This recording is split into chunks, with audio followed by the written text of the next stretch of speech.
Welcome, everyone. This talk is sponsored by the Yale Center for Environmental Communication at the Yale School of the Environment, and we focus on 4 areas. First, we conduct research on the psychological, cultural, and political factors that influence environmental attitudes and behavior. Second, we teach students and train working professionals. Third, we convene a global network of climate communication scholars and practitioners. And finally, we inform and engage the public through environmental journalism, including Yale Climate Connections, which is a climate-focused news service that engages many thousands of people every day and includes a short daily radio story that airs on more than 750 stations nationwide. Here at the Yale Program on Climate Change Communication, we originally thought of ourselves as voice coaches for those communicating on climate change. But over the years, we decided that we should have our own voice as well to implement the lessons learned in our research. That voice is Yale Climate Connections, telling the much-needed stories that help audiences understand the connection between what they see around themselves and climate change. And also stories about the people implementing climate solutions everywhere. If you are an organization looking for support in your communications, please reach out to our partnerships team at ypcc.partners@yale.edu. As far as logistics, the chat is closed. Please use the Q&A feature at the bottom of your screen to ask questions of the panelists and upvote your favorite questions.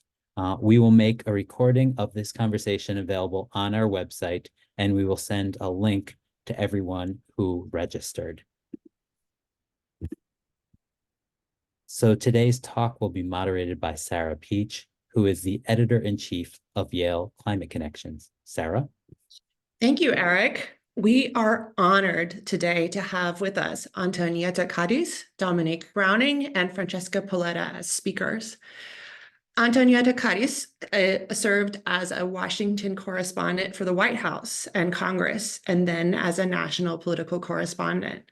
She covered key political issues for Latinos, such as immigration reform, health reform, and environmental justice. She has worked for La Opinión, Univision, and El País, among other renowned Hispanic and Latin American media. After more than 15 years in journalism, Antonieta joined Climate Power in 2020, and she was driven to do that by a personal experience as a survivor of an extreme weather event.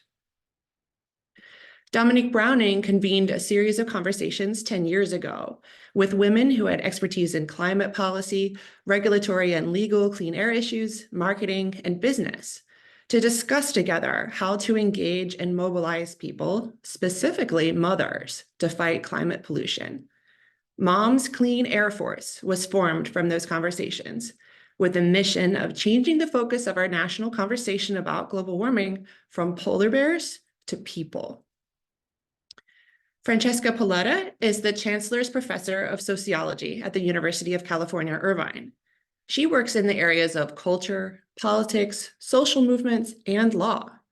In her current research, Francesca is examining the conditions in which social movements change not laws or policy, but people's beliefs, ideas, values, and everyday behavior. So please join me in welcoming all these speakers. We'll hear first from Antonieta. Antonieta, welcome. Thank you so much, Sara, and thank you everyone who dedicated time today to listen to this and come to this session. I will share my screen, 1 second.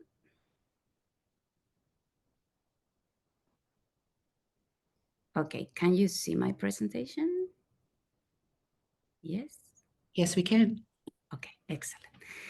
Okay, so thank you so much for being here today. I am really excited to talk about storytelling and touch on the different angles of this important conversation. As Eric and Sara mentioned, I work at Climate Power, and we are a strategic communications organization focused on winning the politics of climate. One of the main objectives we have as an organization is to protect the progress we have achieved through climate action. And to do that, it is essential to show and define the benefits climate action is delivering for people and their communities. Storytelling is an essential part of our communications strategy because it means a connection. When you connect emotionally with a story, when you see yourself in somebody else, that becomes memorable and drives a reaction. It's about connection.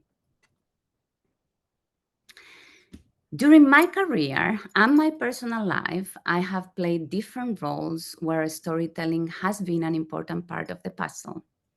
In my past life as a reporter, I was always looking for the storyteller, for that piece of the story, that person that will help me illustrate the point I was trying to make with that story. But there was a point in my personal life when I became the storyteller, when my house flooded after Hurricane Harvey. And these pictures you are seeing here in my presentations are, this is my house, this is my neighborhood, my driveway. So when this happened in 2017, many of my reporter friends knew that this was happening and asked me for my story. I even remember vaguely that I was trying to save the things that I had in my first floor and try to move them to the second floor while I was doing an interview with one of my reporter colleagues. And when you think about that, you know, it sounds like crazy because like you are trying to save your personal items. But I think at that moment, what I thought and what I believe still now is the power of the story. I felt in that moment that if I shared my story, it will help bring the attention and the resources that my community was going to need and needed at that point after this massive climate event. And of course, now I work in communications and we work constantly with the storytellers to elevate the narratives that are important and help us advance climate action. Currently, on Climate Power, we work with a different range of storytellers, depending on the topic or initiative we are trying to elevate or illustrate. So for example, if we want to elevate that the clean energy sector is creating thousands of jobs after the passage of the Inflation Reduction Act, 271,000 to be exact, then we elevate the voices of clean energy workers that are part of companies that have experienced an expansion since 2022. And the same goes with different type of storytellers, like the ones that are mentioned in this slide, local leaders, people whose health has been compromised through pollution, consumers, extreme weather responders, and so on. One of the ways we have access to these storytellers is through partners and local organizations connected to what is happening on the ground. In the case of Climate Power and Acción, that is the project that I lead at Climate Power, we connect with local Latino leaders and organizations to help us find these voices and elevate the benefits of climate action for their community. This has allowed us to generate this reaction I was mentioning in the beginning, and this connection that is so important to reach the audiences that we want to reach. Here is an example of how we elevate the voice of one of our storytellers, Ali, through paid media. And to make this video, there was a lot of work involved, from talking to local partners, finding the right voice, engaging with the storyteller. So let's see if it plays. I work in quality control at a clean energy battery company. As a mom, I have a lot of pride working here. We're creating a better world for our children. You see climate change getting worse, and Joe Biden's clean energy plan is doing something about it. There's been a huge investment in clean energy jobs like mine. I'm very passionate about my kids' future, and I want a cleaner, brighter future for them. With clean energy, I know we are making a difference. It feels very good to be part of something that can change the world. Something that can change the world. So you have a powerful storyteller here, is a person of color, a mom that talks about the future of her children, that also feels very proud about the job that she does. So there are a lot of elements in this story to make it really compelling. Let me see if I can go to the next one. I work in Okay. In the next couple of slides, you will see some examples of what we have done with the storytellers in Latino paid media. So the work with Latino storytellers has a couple more of layers of complexity that have to do with their identity, cultural nuances, and language, of course. And I am a true believer that part of the success that we had engaging Latino storytellers and elevating their stories has to do with the fact that the team in Acción shares their cultural background and understands and navigates the level of complexity required to elevate these stories. So all the faces you will see here from John, Sharon, Alan, La Familia Madrid, the Madrid family, all of them have compelling stories around how the clean energy economy is impacting the Latino community on a positive way. And here is an example of the work we have done with the storytellers on the earned media front. This story was run in Telemundo. I'm not going to play it because it's in Spanish. But here, what I would say is that there is another layer of complexity because working with earned media requires a rapid response. So as most of you know, reporters always need the interviews for yesterday. So as an organization, you need to have a good relationship and communication with the storyteller in order to make this happen. And in the next two slides, there are examples of digital products done with the storytellers. And as you can see, there are different ways and formats in which you can elevate their stories depending on the audience you want to reach. So let me play this one. The Inflation Reduction Act is going to be a game changer for a lot of people. Being able to electrify their homes will actually reduce their reliance and reduce their carbon footprint, which is doing right by the planet. The future of upgrading buildings is going to be helped by the Inflation Reduction Act. It's also going to be super helpful for them to be able to pay less money. It'll give them opportunities that they might not have otherwise had financing-wise to be able to make those improvements. Every little bit that we can reduce carbon emissions in whatever form is a great benefit to the environment. We have clients and homeowners who send us their bills and they'll say, look, this was $50 more last year at this time, or it's gone down 20 or 30%. And so we get that feeling, even sometimes it's just, I had no idea this room could be this comfortable. It's an indisputable fact that we are helping the environment and helping the homes and the community that we stay and live and love in every single day. Antonieta, there's 1 minute left. Okay, so that was a very good example of a set of storytellers around the same narrative. And thank you, Sara, for the note. I will not play. The Inflation Reduction Act is... Let me advance to the next one.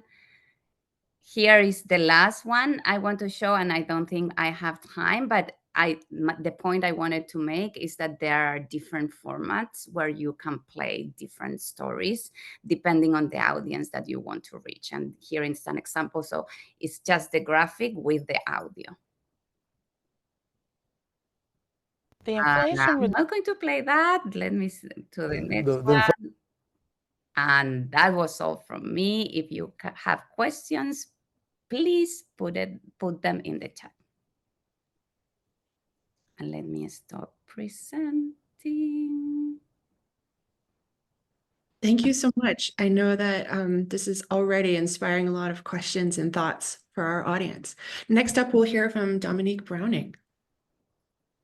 Thank you so much for having me. It's a pleasure to be here. A pleasure to talking about stories. I've been thinking about how to tell you about the Moms Clean Air Force story. It strikes me it's a tale of two stories and maybe three. A personal story about adding a new chapter to my life. My career was spent editing and assigning stories. And being on the advocacy side has been quite liberating, I must say. The first story about moms is that we started more than 10 years ago, and it was during a time of enormous, massive disappointment and depression among environmentalists about the failure of the Waxman-Markey bill, which was the most ambitious and important climate bill that had ever been proposed.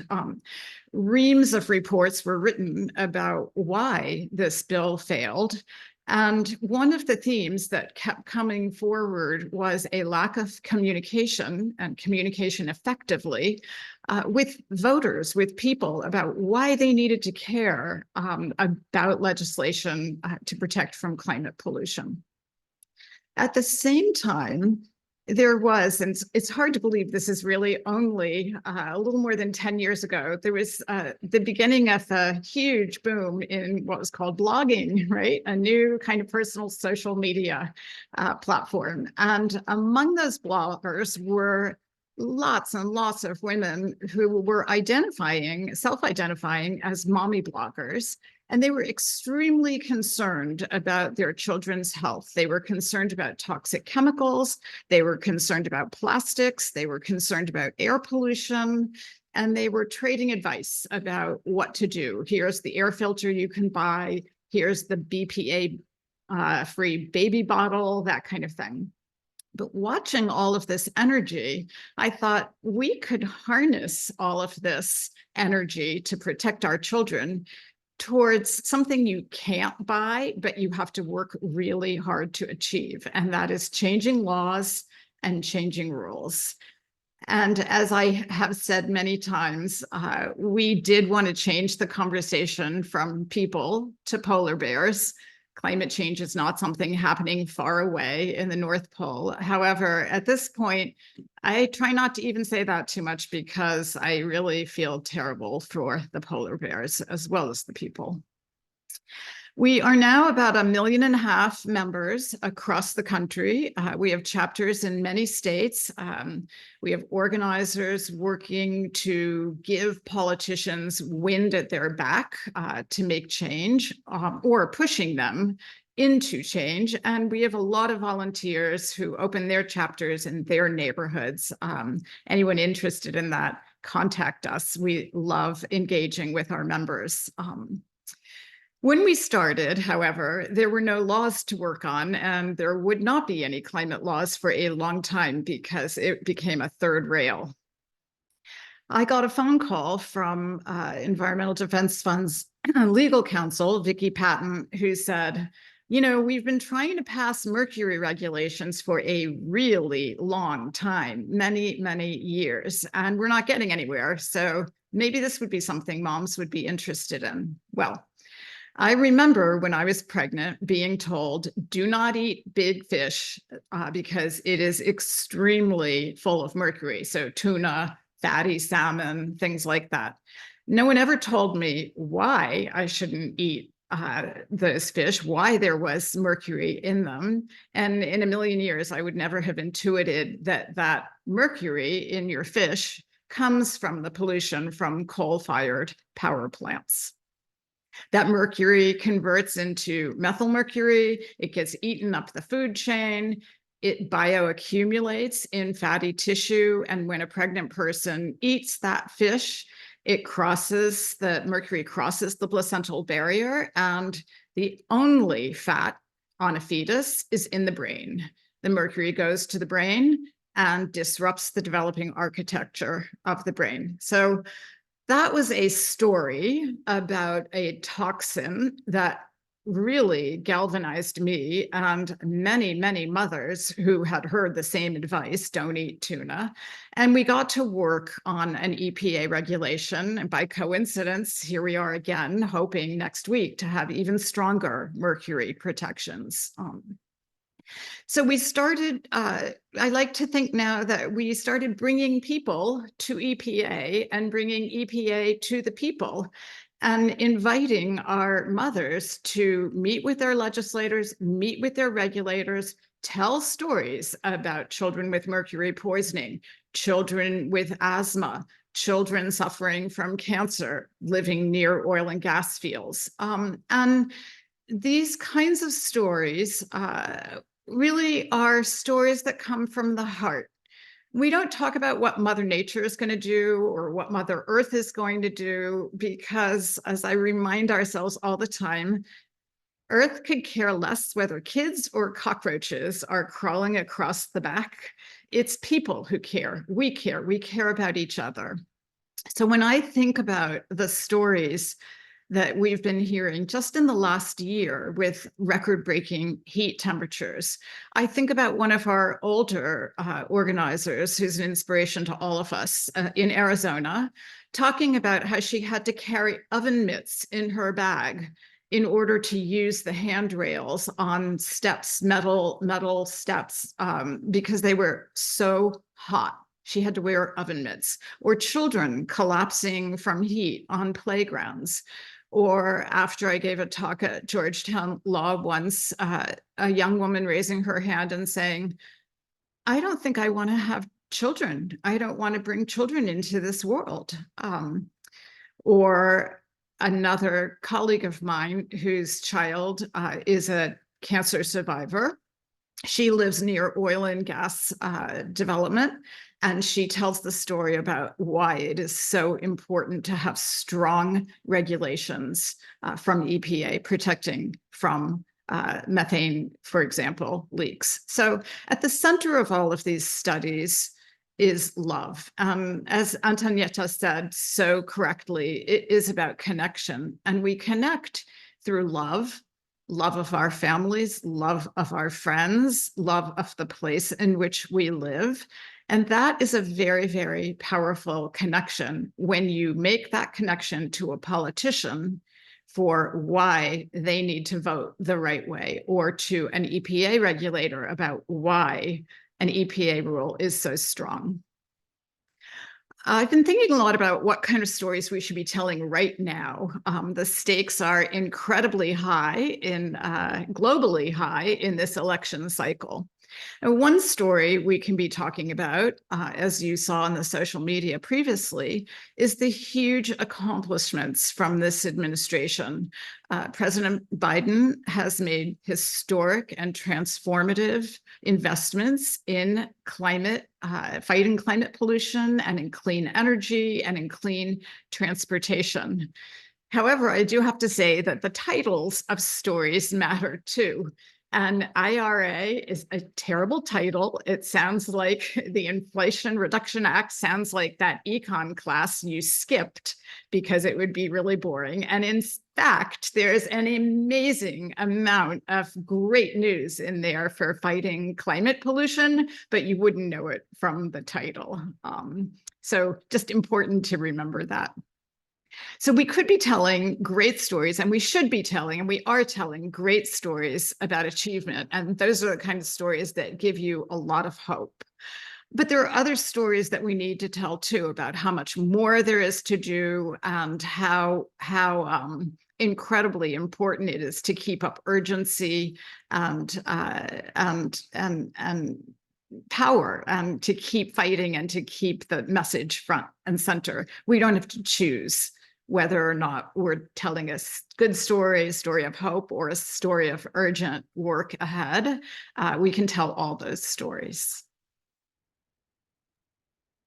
Thank you for that incredibly important reminder that this is about people, and that people are the center of the climate change story. All right, next up we have Francesca Polletta. Thank you, Sarah, and thank you to all of you for organizing this session.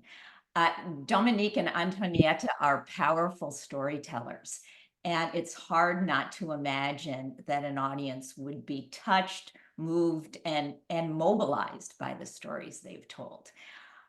I want to be the downer in the room. I want to talk about why stories often do not persuade. Someone in the questions had asked about speaking to people beyond the choir, and those are the people I want to talk about. How do you use stories to convince people who are either indifferent to climate change or think it will solve itself somewhere down the line? I'm a sociologist of social movements, and I focus in particular on how and when social movements are able to change people's minds. I want to talk today, though, a little bit about what is a vast literature on persuasive storytelling and on what makes stories persuasive. And I'll just whip through this literature really quickly, mainly to identify some of the obstacles to telling persuasive stories. So the literature on storytelling and persuasion is vast. It spans political science, communications, health, individual decision-making, psychology. One of the things that makes the literature difficult to synthesize to try to draw recommendations is that people are studying very different things. So some people study whether storytelling can get individuals to wear sunscreen, and other people study storytelling to see whether it can convince people to support a path to citizenship for immigrants, for example. What the research suggests, though, the kind of takeaway, is that stories can be incredibly persuasive.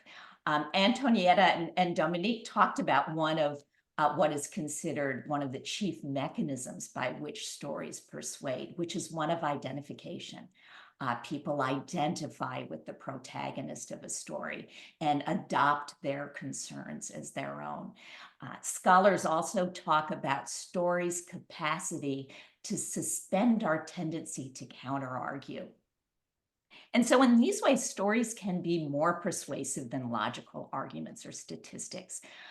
But this is by no means always the case.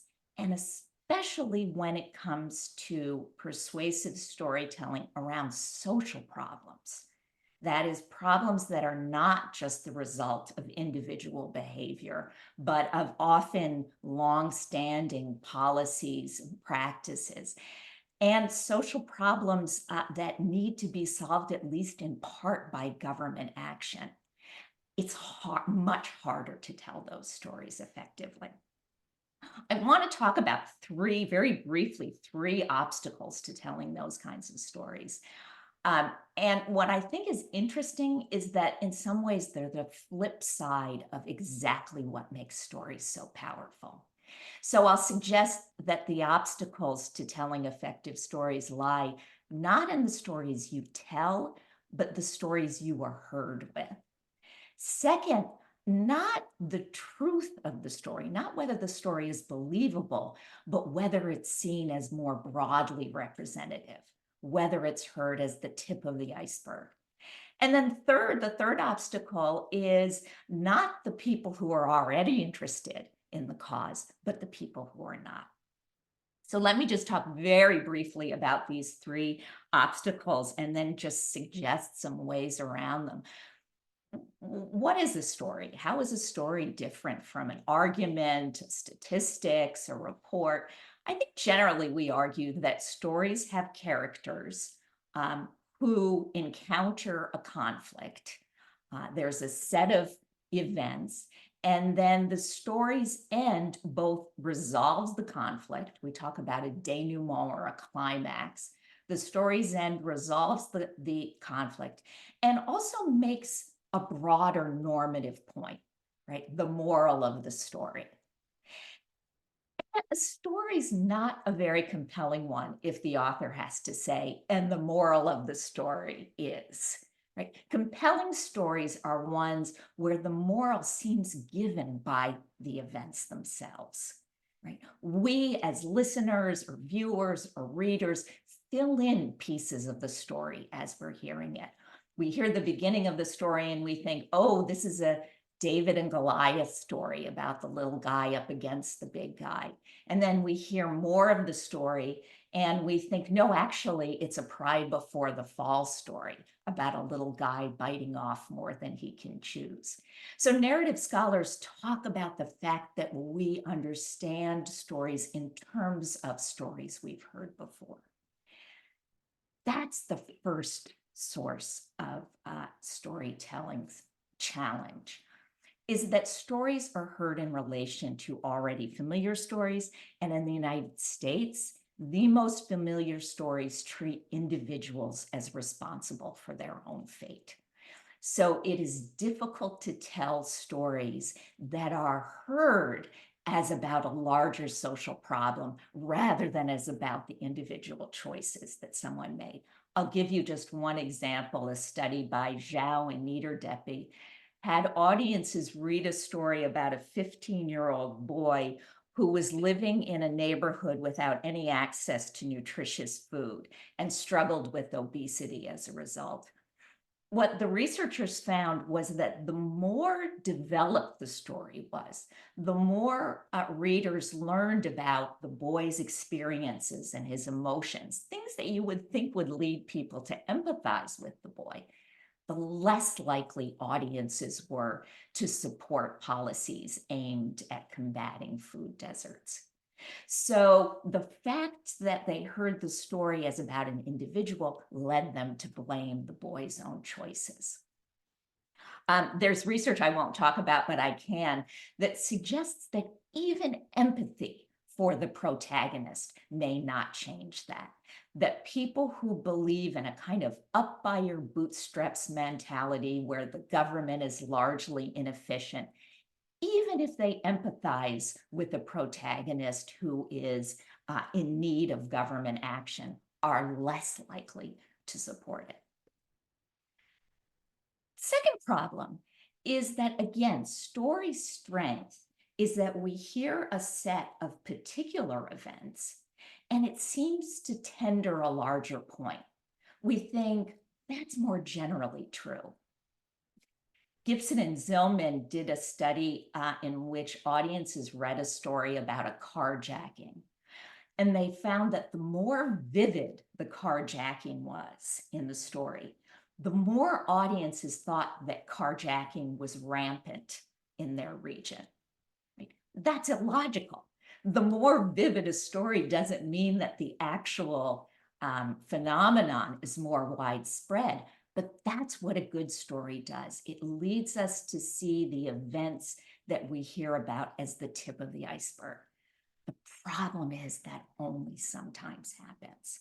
Many times people hear a story, they're touched by the story, they believe the story, but they think that that story is just one idiosyncratic story.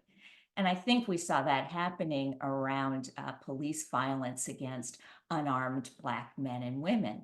Oftentimes people were touched by the story, were moved by it, thought that what had happened was wrong, but thought that it was one individual tragedy, one brutal police officer, rather than a broader problem of institutionalized racism.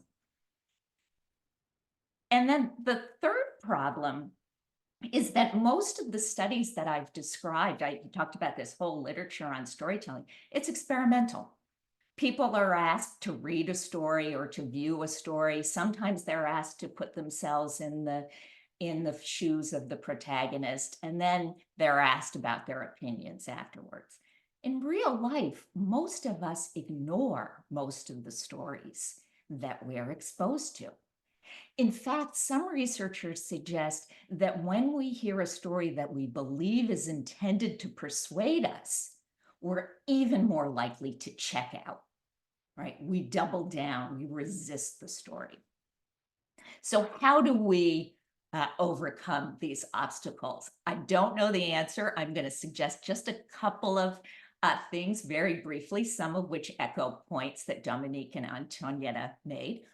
Working from the third obstacle to the first, we need to tell stories in settings where audiences do not think they are being persuaded.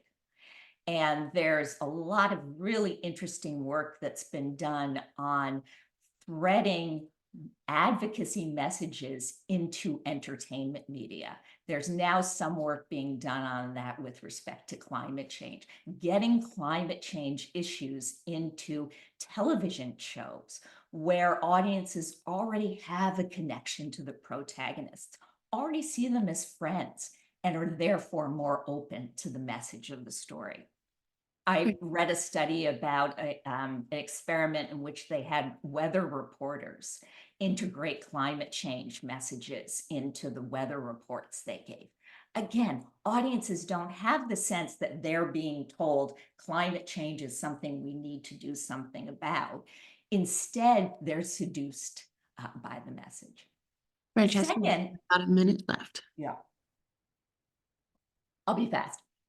Second, I think we need to tell many stories, as Antonia suggested, diverse in their particulars, but consistent in their message.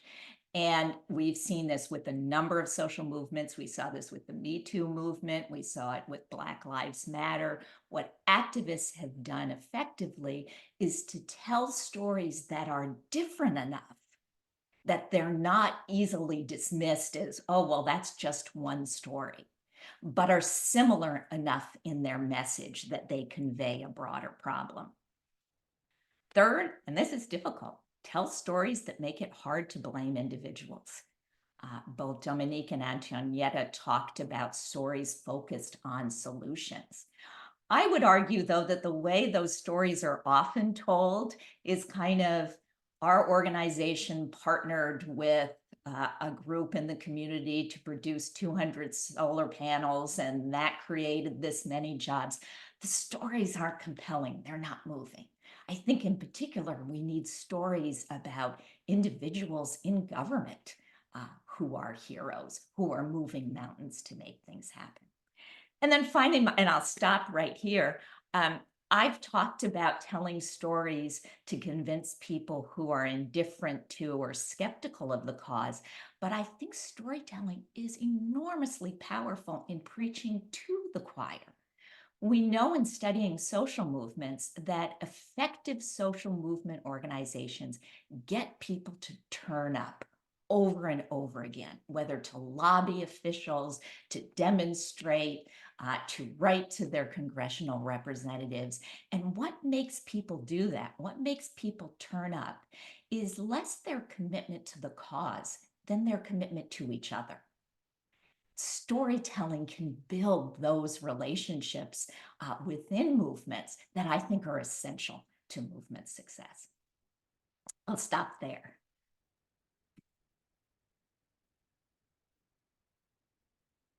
Thank you so much to all three of our panelists for that. I just found that incredibly moving and insightful. I know that our audience did as well. We have received more than 150 questions from the audience already for our speakers. So I want to get to as many of those questions as possible, but I'm going to use the moderator's privilege to ask a question for each of our speakers first. Given what you've learned, what's your top piece of advice for people who are interested in climate storytelling? How should people get started?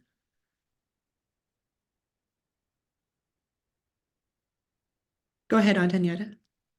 Okay, so I think my answer to that would be relationships, collaboration. It's essential if you want to start. The way we start, for example, at Climate Power and Acción, it was talking with organizations that were working on the ground. So, for example, Dominique is here. We talked to Ecomadres. It was one of the first organizations and leaders that we talked to because they know the people in their community. They are inserted in their community. They are leaders in the community. So if you connect with those leaders, with those organizations, and actually open a relationship of cooperation and collaboration, that's the way you can identify storytellers and build a relationship of trust that is so necessary to do this work. Thank you. That's from Dominique or Francesca. I'll jump in. I think being intensely focused is really important. Focused on what's the point of your story and what are you trying to accomplish with your story. And I was really interested in what Francesca was saying about preaching to the choir. You can't take your choir for granted, right? We know that there are people we're not going to reach, at least right now, and we're not depending on them to get moving in the right direction. We're depending on all of us who feel that this is a story we are deeply engaged with, but we have to keep telling the stories that lead to action. Finding those trusted sources, weather reporters is a perfect example of trust in the storyteller, and the storyteller bringing in an element, climate, that you didn't expect, but you're trusting the storyteller.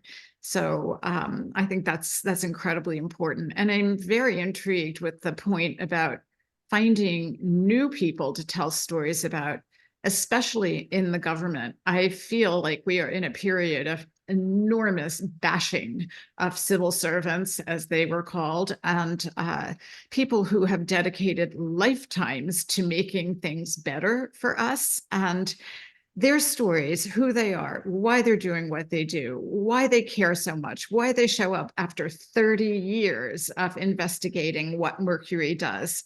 But those are incredibly compelling and interesting stories, and they're heroic, and we need to be focusing on them too. So.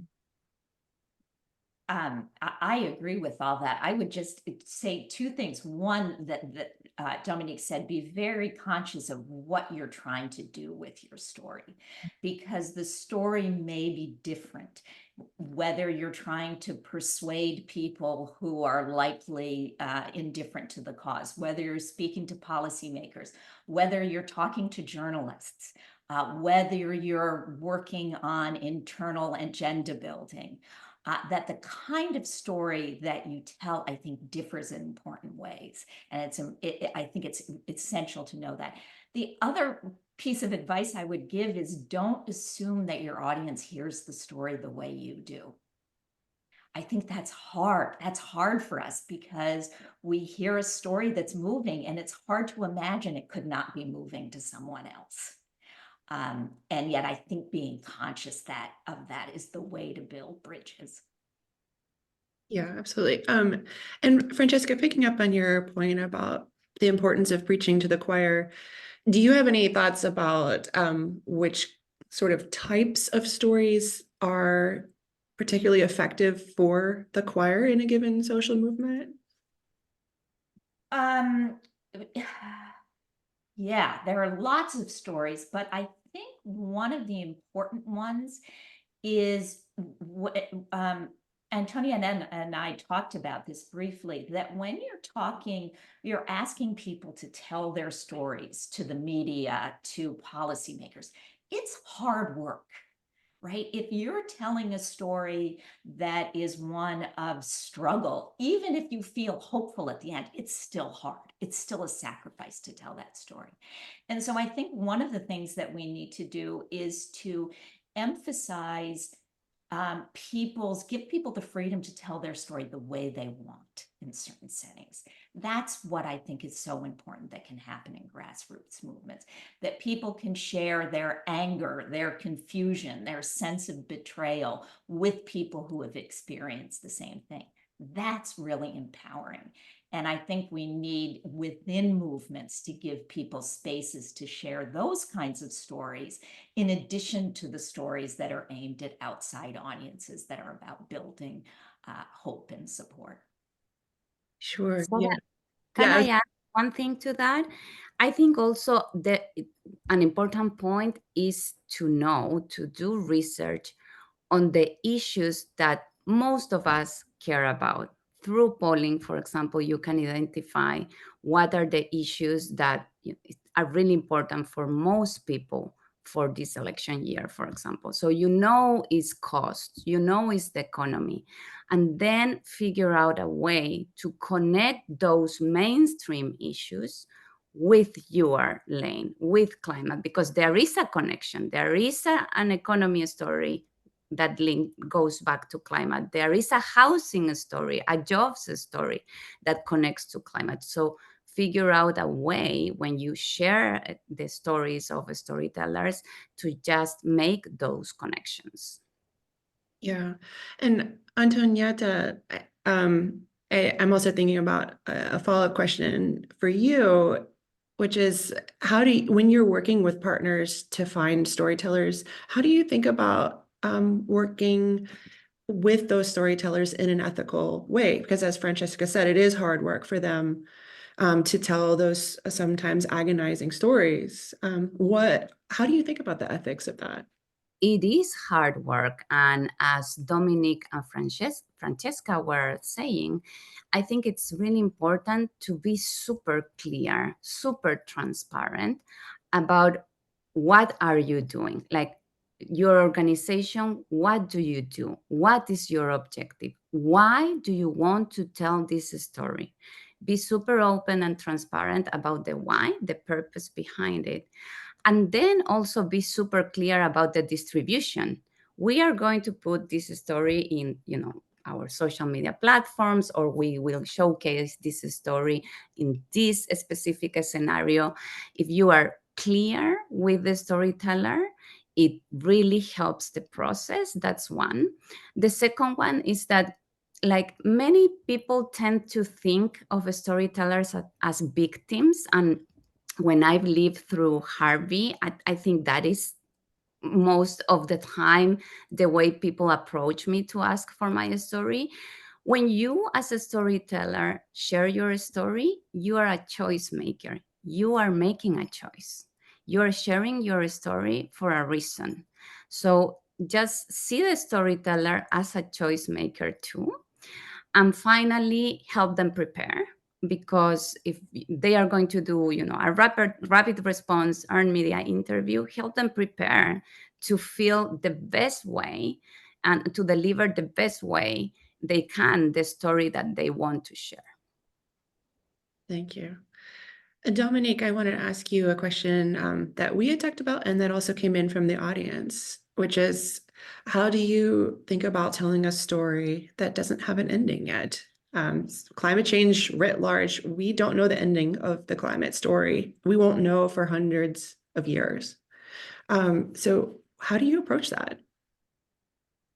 I think that's an incredibly important point, that we don't know the ending. And it's important for many reasons.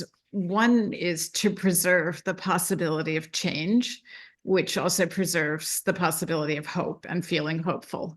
I was thinking about this because I did an interview with Michael Oppenheimer, a climate scientist, very, very serious person, who said he grew up in the 60s worrying about bombs falling. And I remember hiding under desks as a kindergartner so that we would be safe from the bombs, which is ludicrous, but it made us feel like we had something to do. And he said, it is arrogant to think that you know how history is going to unfold. You know what might happen and what could happen, but you don't know the ending of the story. And that means that it's up to us to push for an ending that we hope for, right? It is not a given that all is gloom and all is doom. It is possible that we will turn things around. And we also cannot predict what genius is going to come up with some new form of energy or some new way of cleaning things up. And you want to leave open the possibility of hope, because that's also how young people come into our world, because they think they can make a difference. If you know the story has a terrible ending, you kind of think, oh, I give up. I'm just going to go pick daffodils. That's not what we want. Yeah, Francesca, I see you nodding in agreement. Did you have a thought to add to that? No, I just thinking as a student of social movements, I'm struck on one hand by the fact that most social movements fail, and on the other hand by the fact that when you least expected, movements have been incredibly transformative. And so I think basically it's the same point that movements really do make enduring change in ways that are hard to predict in advance. And movements have to evolve. And, that's why I started by talking about the failure of Waxman-Markey. If you pull back a little and think about where we are now, not even 15 years later, it's an entirely different story.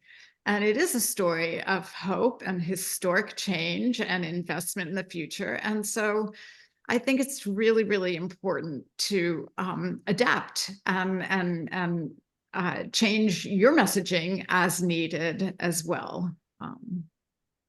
One of the things we also know about social movements is that we have this image that social movements sort of explode out of nowhere. And what we find in almost all cases is that that's never the story, that there are always activists working often under the radar who link one eruption of the social movement to the next one years later. Let's turn now to a question from the audience. I think all of you might have something interesting to say about this. We're living in an age of misinformation, social media fatigue, and just a lot of different media competing for our attention all of the time. Do you have thoughts on telling stories that break through that noise? Is that even possible? I am an eternal optimist, so I would say it is always possible. You have to find a good story and a good storyteller to deliver that story. So that is the key, because there are powerful stories, but the way you deliver the message too is as important. And when you have a powerful story, I think your responsibility, if you are in an organization working with the storytelling, is to find the right place where to put that story. Maybe it's not for TV, maybe it's not for radio or social media, maybe it is for online, maybe it is for print. So find the right distribution channel to make that break point. I would also say that it isn't just about telling stories. It's also about showing up every single day, over and over and over, buttonholing the right people, pushing for change, getting the data and the bigger picture that shows what you refer to as typicality, Francesca, that these aren't eccentric stories, that these are all of our stories. And I think that kind of collective work helps get through a lot of the noise. There's nothing we can do about all the noise and the disinformation, which is mind-boggling and terrifying in many ways, but we persevere. I would just add to that to find places where people are open to hearing a story. Right? I mentioned fictional TV, where audiences are already open to the story. They like the characters. Researchers talk about parasocial identification, where people feel like the character is a friend. That makes audiences open to the story in a way that they're not if they just see a paid advertisement about climate change. And so I would argue, think about those places, those occasions where people may be more open to the story. And Antonieta, a sort of very practical question for you. How do you think about where to place your stories? There's a range of different channels online and broadcast and so on. How do you make a decision about, once you find a storyteller, where that story should land? You have to there is a process that we go through when we find a storyteller that has to do with really sitting down and hearing the story, go into deep knowledge about what the story is about, the different angles. And it also has to do with what you want to communicate. In our case, for example, we are really invested in communicating the positive impacts that the clean energy economy is delivered for Latino communities this year and in the next few years. So you have your objective, then you have your story, and you have the characteristics of that story, and you have the profile of the storyteller himself or herself. So you analyze all these different factors and then make the decision. Is this better, for social media, or is this better for print? Or should I create a new hybrid, experiment to just deliver this story in a different way? Like Francesca was saying, should we create maybe a video series that is only for social media, for example? So just also thinking outside of the box, and not using the common regular distribution channels. All those decisions take place when you decide, this is the right place where to put this. And also, finally, the audience, of course, you want to reach. Do you want to reach Latino moms? Do you want to reach young Latinas between 18 and 29 in a specific geographic areas? All these different elements are part of the decision. Also, the more noise there is, the more you turn to people you trust. When we did the first round of Mercury fight, we turned to a lot of people in churches, people sort of unlikely allies. And Moms Clean Air Force is embedded in Environmental Defense Fund. And I know that I can pick up the phone and call a scientist or an economist or a lawyer and get completely reliable information, because you also have to be a trusted source. And the moment you start making mistakes or putting wrong information out there, your own authority as a storyteller gets eroded. What's in the magazine business, newspaper business, we used to call fact checking. You really have to be careful about that, because otherwise your story is dismissed and you're dismissed. Yes, absolutely. And that credibility is just paramount in the work that you do and that I do as well. I think we have time for one more question. I wanted to end on a light note. So have you all thought about the role of humor in storytelling for social movements and for climate change in particular? Do you think that there's a place for it? I would say absolutely yes. I mean, one of the things about humor stories is they're the ones we share, right? They're the ones that we tell our friends about. And so I think humor can be a really powerful way of getting people talking about an issue that's valuable. Definitely, yes. I think about, I was in Austin, Texas, not too long ago, and an enormous truck went by with a huge pipe sticking out the back, and the guy inside was pressing the button to make black smoke come out. And I was so horrified. And then I started laughing. I just thought, it's actually really funny the extent to which people will go to say, oh, I want to be a polluter. And so there are things you can play off of. There are things that that do make people laugh. Humor is incredibly important. 100%. I would say that, for example, in our case, we work with influencers. And most of them use humor actually as a technique to deliver the story. So, for example, there is one that we had during last year Hispanic Heritage Month campaign, and he talked about clean energy jobs and how they have higher salaries and there is more opportunity. And he did it in a way that was really fun, to watch, and there was this whole dialogue going on. So definitely humor has a place. Fabulous. But thank you all so much for sharing your time and your thoughts with us. Thank you, Sara, for moderating the conversation, and Antonieta, Dominique, and Francesca for your stories and your tips. We will send everyone a follow-up email after this event with the recording and information on the next event, which is next Friday, April 26th, noon to 1 p.m. Eastern Time, for a panel entitled Methane Matters, Strategic Communications for Climate Action. We would love to hear your feedback on the webinar in a survey that will open in your browser in a second, and have a great weekend.